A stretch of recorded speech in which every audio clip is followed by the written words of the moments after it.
Hey, American government students, as promised, here's my handy dandy. I've got the webcam going. This is so awesome. And so it's going to be, I'll be basically on screen like this the rest of the time, so you'll be able to see me. But just as promised, this is picking up precisely where we left off. We're talking about the McCollum case, the famed McCollum case. So I talked about that extensively, but I did not define exactly what the lemon test was. Now, remember what we talked about a couple weeks ago? We were talking about stare decisis, which is the idea that the court establishes precedent, and then that precedent is used in previous cases, in additional cases going forward. Well, there was a famous test established called the lemon test. And what it did is more or less establish a brand new requirement for when church and state can interact. What the lemon test, which was invoked in the McCollum case, says is this: that there is to be no excessive entanglement between church and state. Again, the lemon test states that there is to be no excessive entanglement between church and state. Just like in person, if I ever repeat something, that is my wink, wink, nod, nod to you. That is eminently testable material. So lemon tests are basically this. Your religious life and your public life is not to be intermingled. This is, to many people that believe in religious liberty, a chilling precedent that was established. When you think about the lemon test and you apply it wholesale across society, really interesting things start to happen.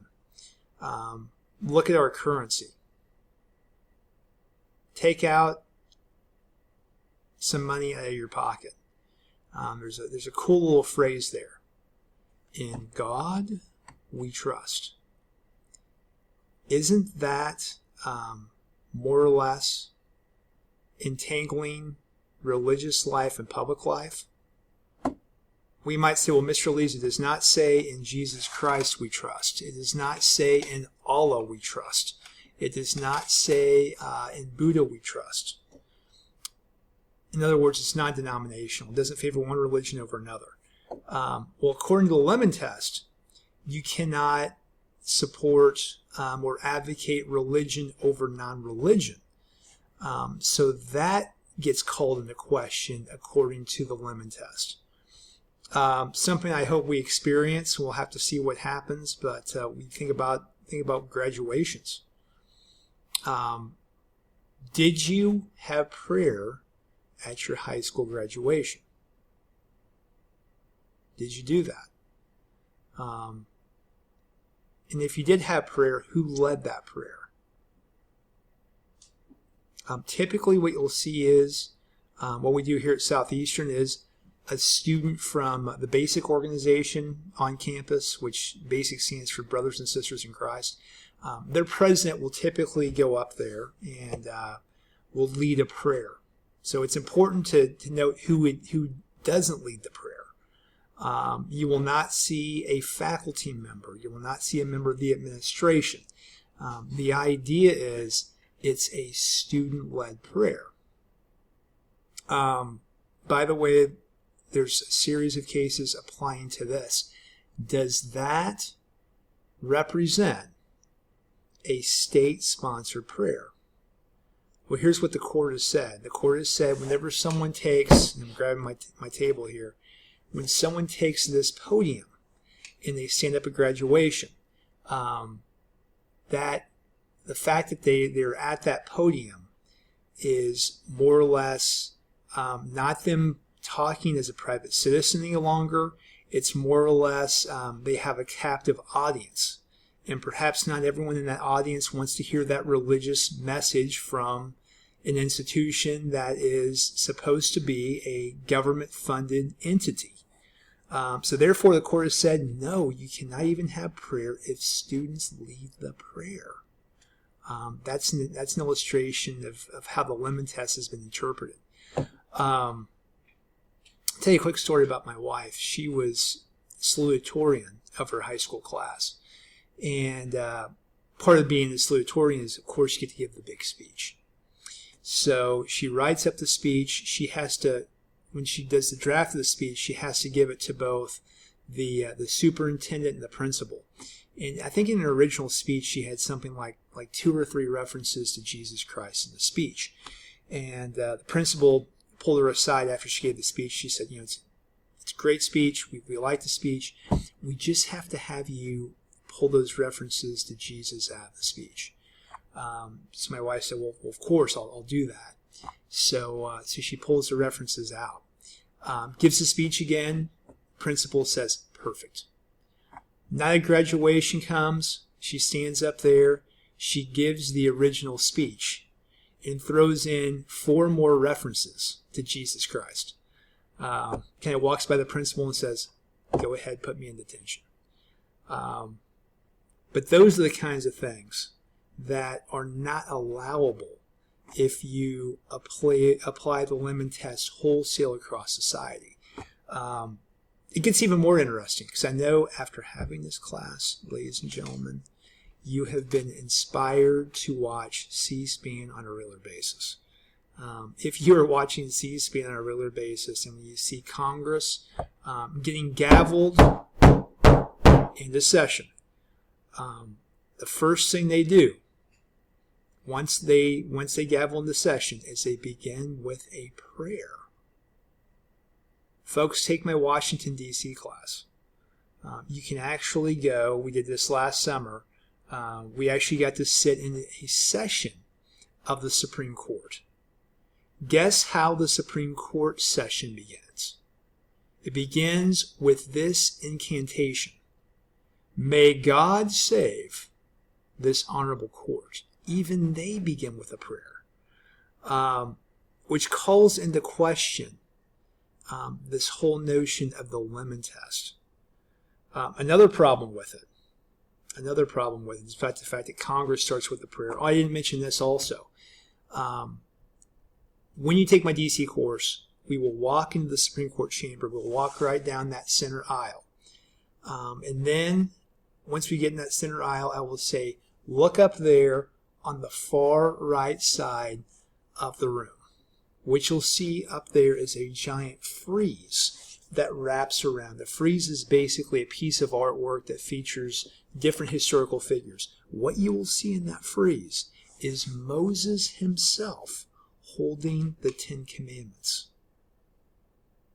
Is that not the excessive entanglement of religion versus non-religion?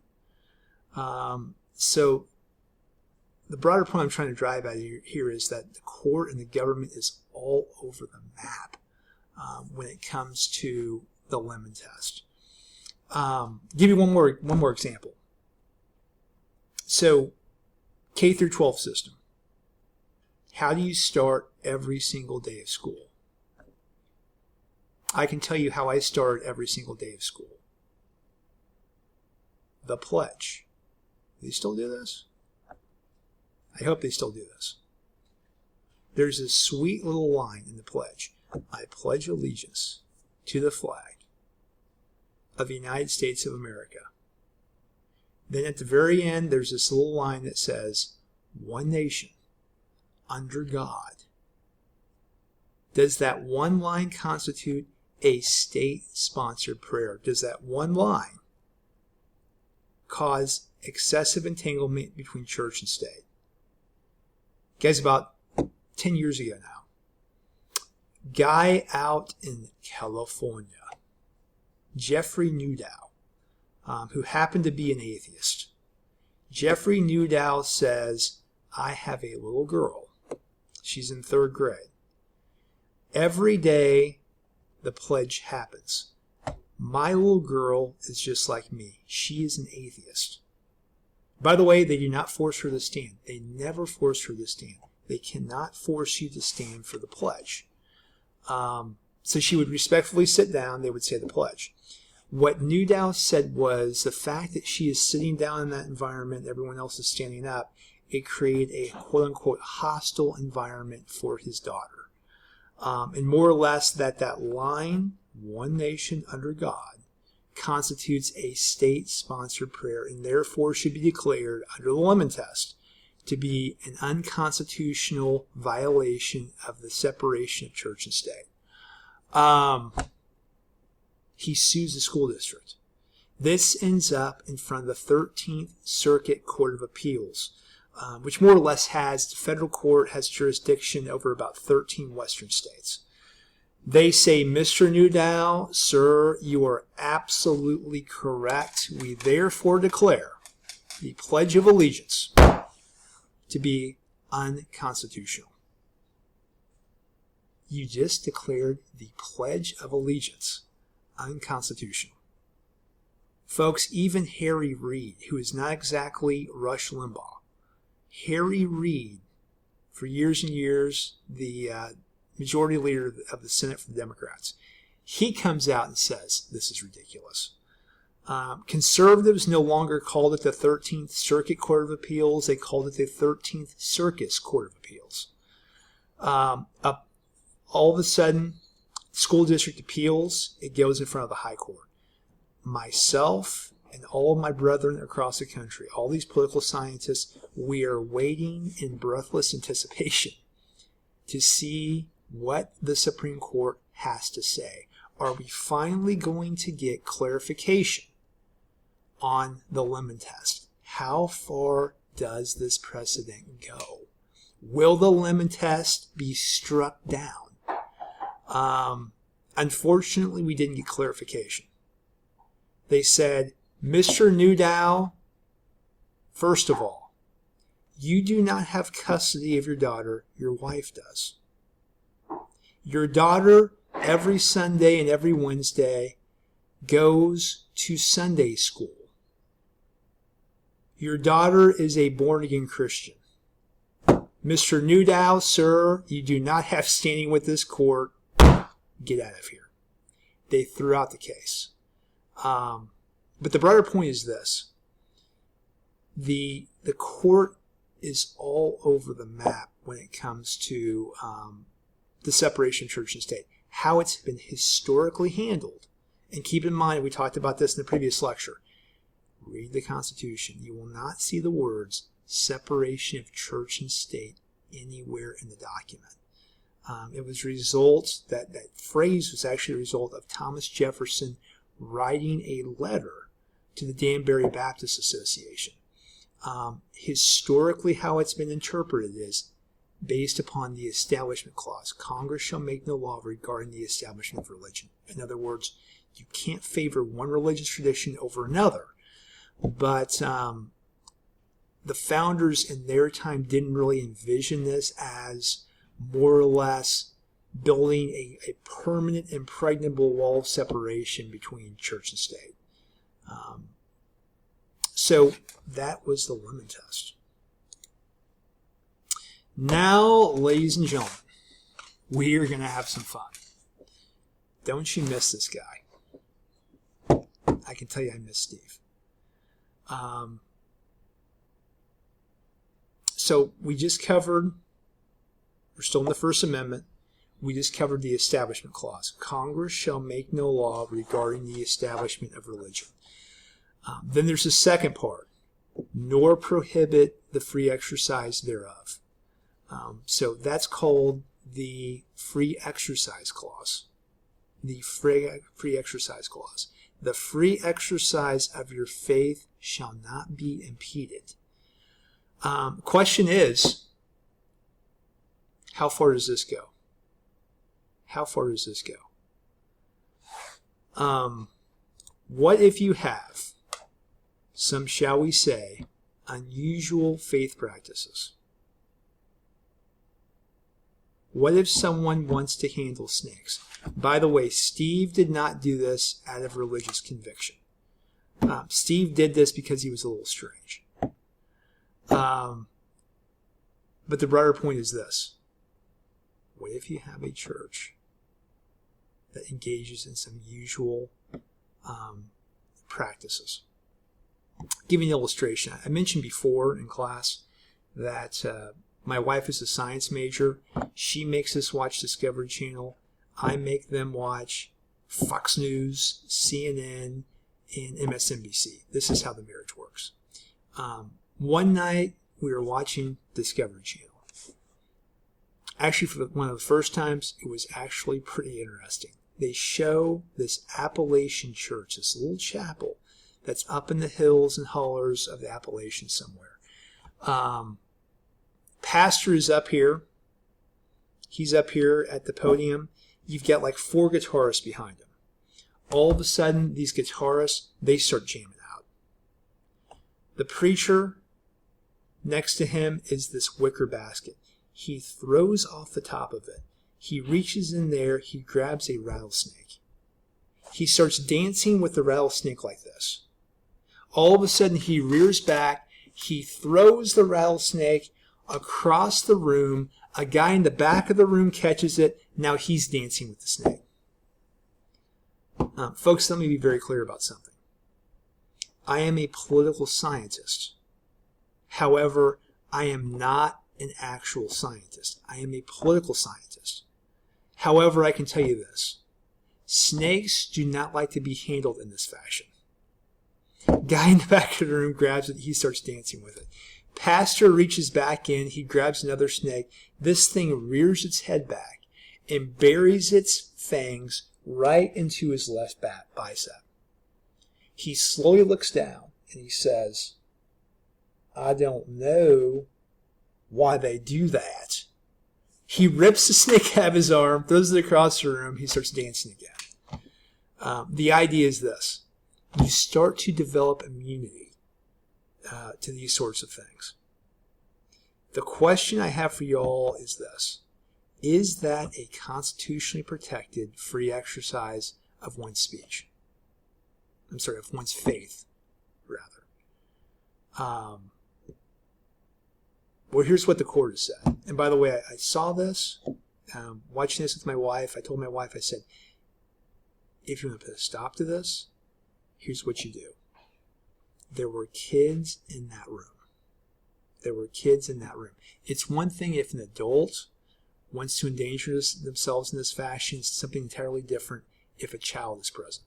But what the court has said is, if you're an adult, this is a totally protected, constitutionally recognized free exercise of someone's faith. So that is constitutionally protected. What about this one?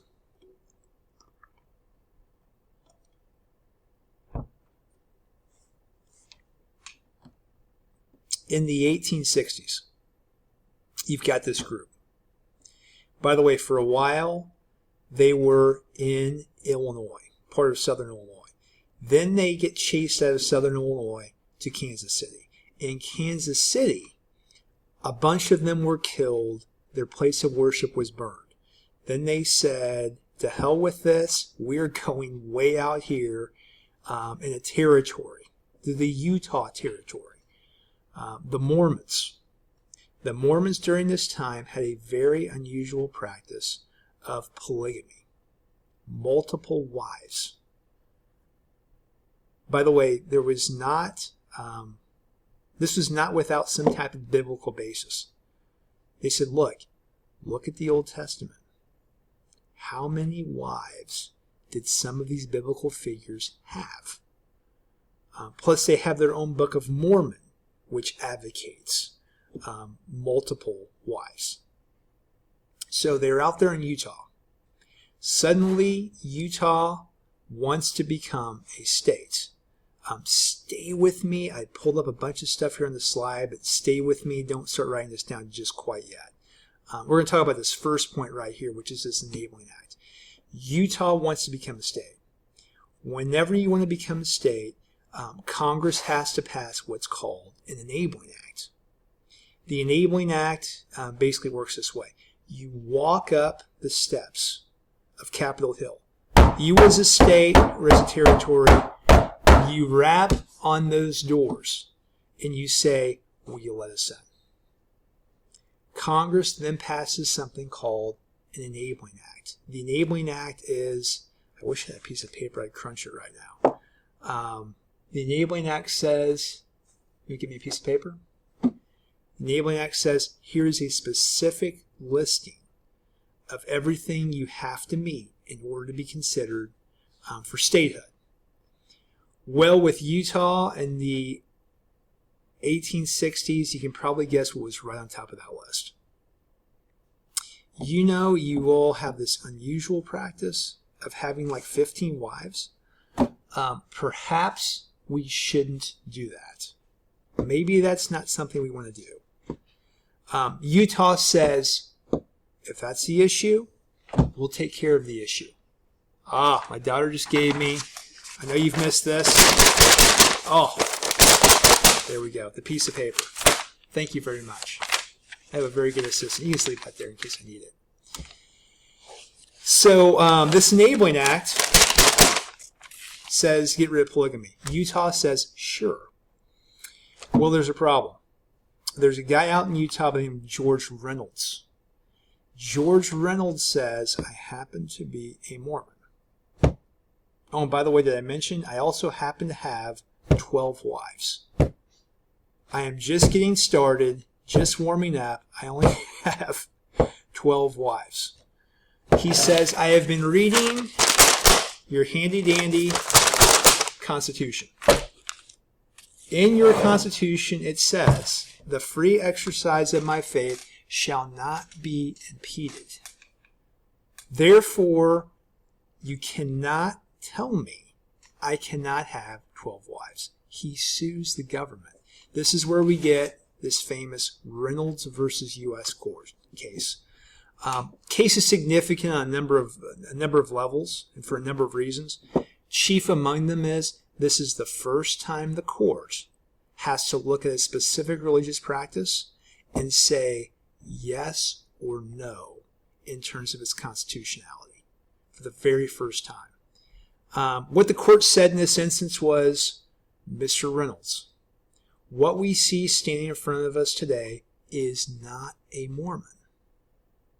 We see standing before us today a United States citizen. As a United States citizen, sir, you are not to engage in any practices that are antisocial. Sir, marriage is the fundamental building block of society. If you start to redefine that fundamental institution, it will have let's just say this. It will be like opening Pandora's box. There will be consequences we will not fully apprehend at the end of this. And by the way, in our Constitution, we have something in the Constitution called the Full Faith and Credit Clause, which means if you go with your 12 wives from Utah to Southern Illinois, they'll have to recognize the validity of that union.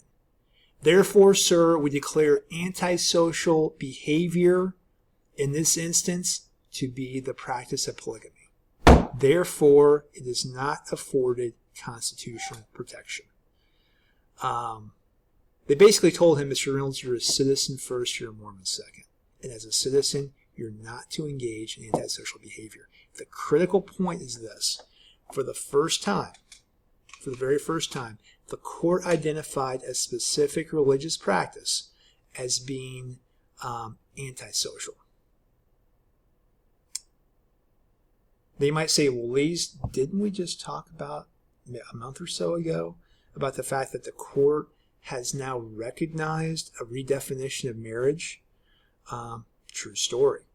And some people are looking at this case and going, maybe that will be the next step. The next step in this. You'll have there are some, by the way, let me be clear about this.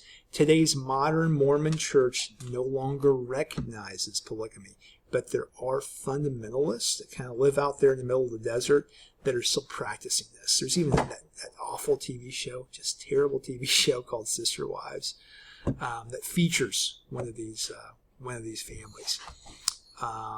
But the important point is, and takeaway is, in Reynolds versus U.S., this is the first time the court determined a specific religious practice to be antisocial and therefore not protected under the Free Exercise Clause. So that's a big case. big one. Richardson versus Massachusetts. This involves a little girl. Uh-oh. So this case involves a little girl. This is back, by the way, in the 1920s. She shows up for first grade. By the way, this is before they had kindergarten. Shows up for first grade. She has 0.0 vaccinations. She has no vaccinations. Problem is, the school board has a policy that says, in order to attend this school, you have to have your vaccinations. The little girl tells them, I am so sorry, but I am a Christian Scientist. What is a Christian Scientist? Do you know this? By the way, not to be confused with Scientologists. This is not Tom Cruise. This is not John Travolta. Christian Scientists do not believe, as an article of faith, in medical intervention.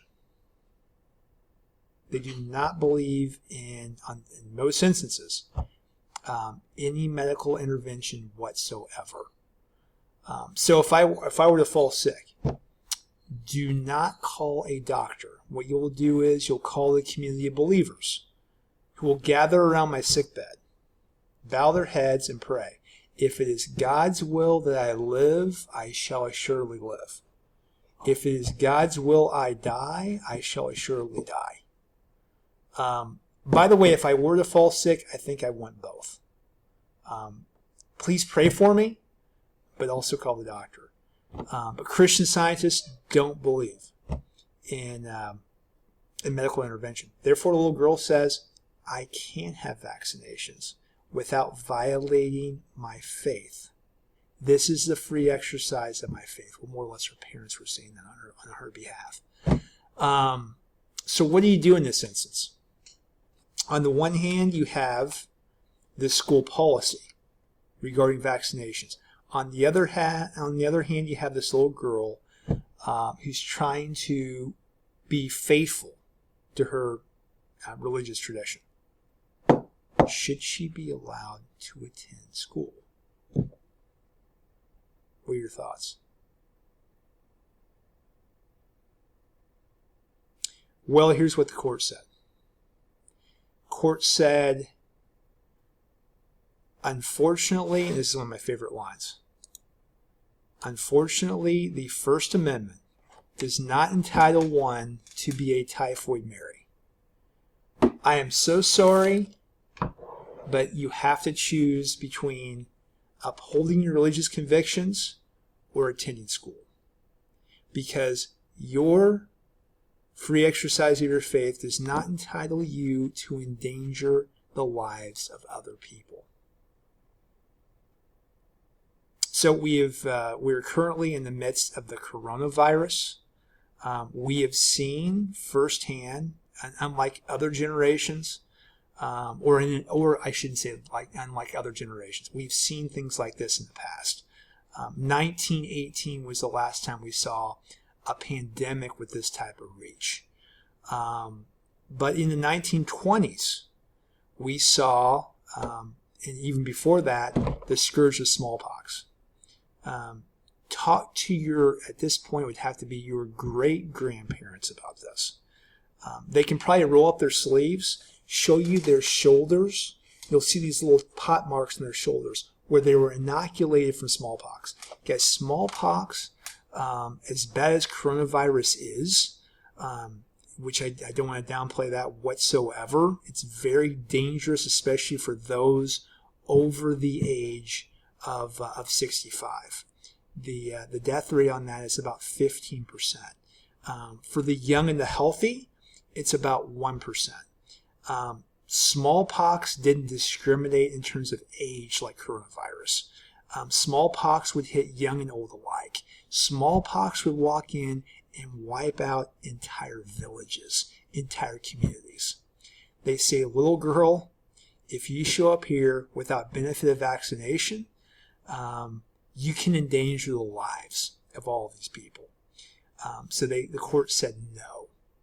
So that was another illustration of a limitation of religious practice. I'll tell you a quick story about the importance of vaccinations. About 10 years ago, I was minding my own business. I was bothering no one. I am in a 15-passenger van with the president of Southeastern Illinois College, the vice president, a bunch of other division chairs. We were heading up to Chicago for more or less an academic conference, Higher Learning Commission meeting. We are in the van. All of a sudden, Dr. LaCour, the vice president, or very good vice president at the time, gets a phone call from her secretary, Peggy. Peggy says, Dr. LaCour, there's a problem. I have just come down with the mumps. By the way, Peggy at this time was like 44 years old. Dr. LaCour says, the mumps? Yes, the mumps. What was really bizarre about this is, as a child, everyone receives this vaccine called the MMR. It's one of the first series of vaccines you get. Measles, mumps, rubella is what MMR stands for. Mumps is kind of this weird virus, hits your throat area, causes your throat to actually swell up. Can actually be deadly in some cases, most of the time not. But we have a vaccine for that. The question is, how does a woman who has the vaccine get what was traditionally a child-borne illness? So we start doing some digging. President starts calling around different faculty members. We discover there is a large number of student absences that weren't explained. After some phone calls, we find out that Southeastern Illinois College has like the 4th largest mumps outbreak in the entire Midwest. How did this happen? Here's how it happened. We had some international students that didn't have the MMR vaccine. We thought they were vaccinated. They actually weren't vaccinated. They suddenly get the mumps. The mumps, like I said before, is a virus. It suddenly mutates. And it mutates to such an extent that people that have the vaccination, they're suddenly getting it. We came about 4 or 5 cases away from them doing kind of what happened here with Southeastern, which is shutting down the entire campus for a while. They were going to clean the entire campus from head to toe. They were going to use pressure washers. I was going to come out just to watch them, just to see it all happen. The broader point is vaccinations are very, very important. We've run into this more recently. You have a number of people refusing to get their kids vaccinated. You are seeing some of these diseases that were almost totally eradicated suddenly cropping up. And they're cropping up in the most unusual places imaginable. Suburban Chicago, places like Darien, Illinois, and DuPage County. All over the country, you see this happening. How has this happened? Well, we had the famed scientist, by the way, I say that tongue-in-cheek, Jenny McCarthy. If you're a fan of the absolutely terrible TV show, the Masked Singer, she's one of the judges. Jenny McCarthy writes a book. By the way, she's not a scientist. She's like a B-list celebrity. She writes this book and she says, I have a young son. He was perfectly normal. He was perfectly okay up until he got his vaccinations. Then suddenly he became distant. Then suddenly he started to delay in a lot of these measures. Of course, she argued that the vaccine gave her child autism. Many people read this book. Many people refuse to get their kids vaccinated. There's only one problem with this book. This book is based upon one study that showed a link between autism and vaccines. That study has been widely discredited through subsequent investigations. And as a matter of fact, the scientist who wrote that first paper disavowed the conclusions based upon his own subsequent research. But the broader point is, constitutionally, no one has the right to endanger someone else through the free exercise of their faith.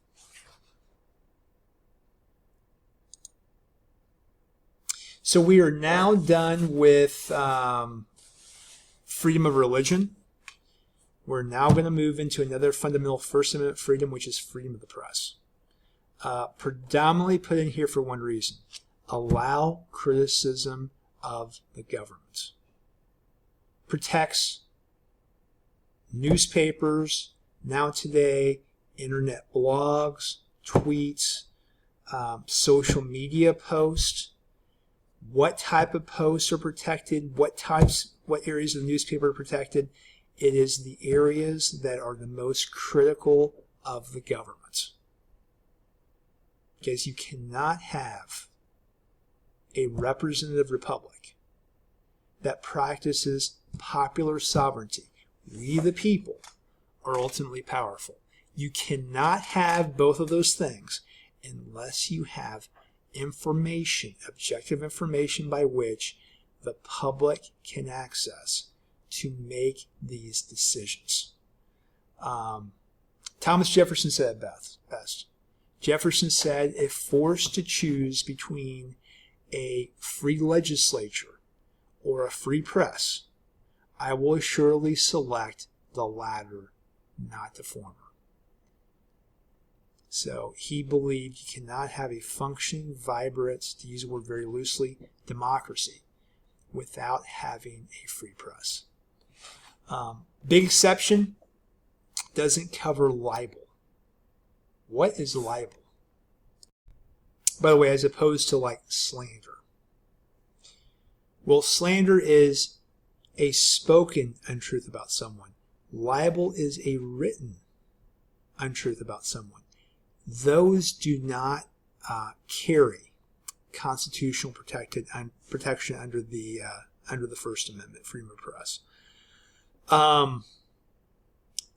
However, in the United States, the bar to prove libel is an extraordinarily high one. It's a very high bar. Give you an illustration. To prove that in the United States, there's 3 things you have to prove in order to meet the threshold of libel. Number 1, was what was written false? Was it false? That's the first step. Number 2, did the reporter at the time he or she wrote the story know the story was false? Did they know it was false? Guys, that is a lot tougher to prove. How can you more or less uncover this? Not easy to do. You almost have to climb inside the mind of the reporter. And number 3, did the person know? Number 3, did more or less the reporter knowingly try to harm the subject of the story? In other words, did the reporter act with malicious intent? Because this completely requires judging the intentions of the reporter. Very, very difficult to prove. So in order to more or less sue someone over libel, those 3 things in the United States have to be proven. By the way, other countries, other Western democracies, much lower threshold. In Canada, Canada, what do you have to prove to meet the threshold of libel? Just the first one. Was it false? If it's false, you can go after the reporter. What the United States has said is basically this. We believe so much in the right to the press, to a free press, that we're going to more or less err on the side of false stories, or in the words of our president, fake news, to go out there, then having a chilling effect on reporting generally. So that is libel. Let me demonstrate this. This is a big case, New York Times versus U.S. Like a number of our cases thus far, this involves a time of war. This involves the Vietnam War. Richard Milhouse Crook Nixon. But ironically, it doesn't begin with Nixon. It begins with Lyndon Baines Johnson, LBJ. Guys, Lyndon Johnson sees his administration totally destroyed by the war in Vietnam. He goes from winning an electoral landslide against Barry Goldwater in 1964 to not even seeking the Democratic nomination for the presidency in 1968. Lyndon Johnson's approval ratings dropped to such an extent he could not even seek re-election for the presidency. Johnson wanted to know how this happened. Johnson wanted to know precisely how did we get in the Vietnam War to begin with? How did it progress? And what's the current state of the conflict today? He orders a study conducted by the Pentagon. In the meantime, he leaves office. Richard Milhouse Crook assumes office. All of a sudden, the Pentagon Papers report lands on Nixon's desk in the Oval Office. Nixon gives the report a comprehensive reading. By the way, the report was called the Pentagon Papers. Nixon reads it cover to cover. Nixon says, "Oh dear Lord, this is pretty damn embarrassing to the United States government. Therefore, I immediately stamp this thing to be top secret. No one gets to read it." Well, there's a problem. This analyst in the basement of the Pentagon who helped to put this report together, his name was Daniel Ellsberg. Daniel Ellsberg. Ellsberg believed the American people need to see what's in this report. Young men need to fully understand what got us into this war and what this war is about. He lifts a copy of the report. He drives across town to the bureau, the Washington Bureau of New York Times. He walks in the editor's office. He throws the report down on her desk, and he says, "Run with this." Did she ever run with this? The next day, front page of the New York Times, page 1 of the Pentagon Papers. Richard Nixon nonplussed. Richard Nixon fit to be tied. Nixon immediately enjoins the Times, which is a fancy way for saying he sues them. He sues them and legally prohibits them from publishing any additional information from the Pentagon Papers. He says this is top secret information that could potentially jeopardize national security interests and the lives of our soldiers in the field. It has been labeled top secret for a reason. The Supreme Court takes this case faster than you could possibly imagine. This is where we get New York Times versus U.S.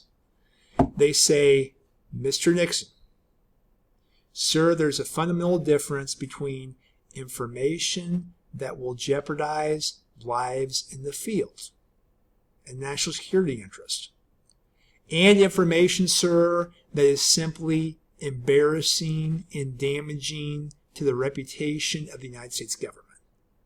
Sir, this is the former, it is not the latter.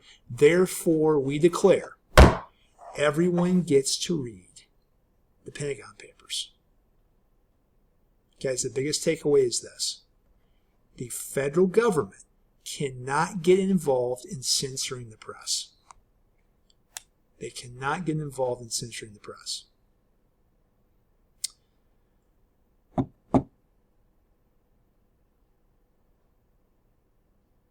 I'm going to stop there on that. To wrap up the First Amendment, freedom of assembly / petition, this is pretty straightforward. This gives everyone the ability to take to the streets and protest your government. Well, Lise, what if we have a situation like the coronavirus and we have the government saying, Lise, you better not leave your home? Well, they haven't done this to us yet. They're telling us to more or less individually, socially isolate. But they have shut down all restaurants, all bars. Guys, in San Francisco, the mayor has more or less said, we're ordering people to more or less stay in their homes. Can they do that and not run headlong into the First Amendment protections that we enjoy? The ability to assemble. Well, do you remember we talked about police powers given to state and local governments? The ability for governments to act in the interest of health, safety, and welfare? What they say in this instance is more or less this. You have your rights. We respect your rights. However, when public safety is endangered, just like Richardson versus Massachusetts, you don't have the right, a constitutional right, to endanger the lives of others. We can therefore, on that basis, order you to your homes. I will tell you this. Federal government, state and local governments, they've expanded their authority in these areas. It's going to be very interesting going forward to see what happens long term in terms of the federal government trying to reassert this authority in the future in less dire circumstances. Also, petition. We get to go to Springfield, we get to go to Washington, D.C., and we get to petition government for redress of grievances. My friends in debate, I was talking about the motorcyclists interest group. That is precisely what they're engaged in. You have a constitutional right to lobby. I will never forget 2003. The Republicans, 2005 rather. The Republicans were in heap big trouble. They got in trouble with a lobbyist that was more or less caught on tape paying bribes to lawmakers. A number of these lawmakers happened to be Republicans. Nancy Pelosi holds a press conference. Nancy Pelosi was so excited she could barely contain herself. She said, "This might make me the first woman Speaker of the House in American history." On top of that, George W. Bush was fighting a very unpopular war in Iraq. She holds this press conference. She says, I believe fundamentally, sometimes it takes a woman to clean the house. Did she say that? She said that. I believe it takes a woman to clean the house. If I'm elected your speaker, the first thing I'm going to do is ban lobbyists from so much as setting foot on Capitol Hill. It will be illegal for them to set foot on this premises.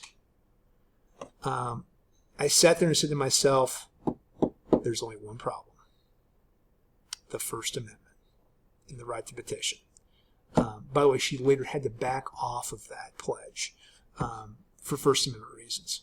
So lobbyists, love them or hate them, that is constitutionally protected free speech. Second Amendment, now we're going to have some fun. Here's what this says. A well-regulated militia being necessary for the security of a free state, the right of the people to keep and bear arms shall not be infringed. This is actually a great place to stop with this first lecture. I'm going to stop right here, And I'm going to pick up here when I see you guys next time.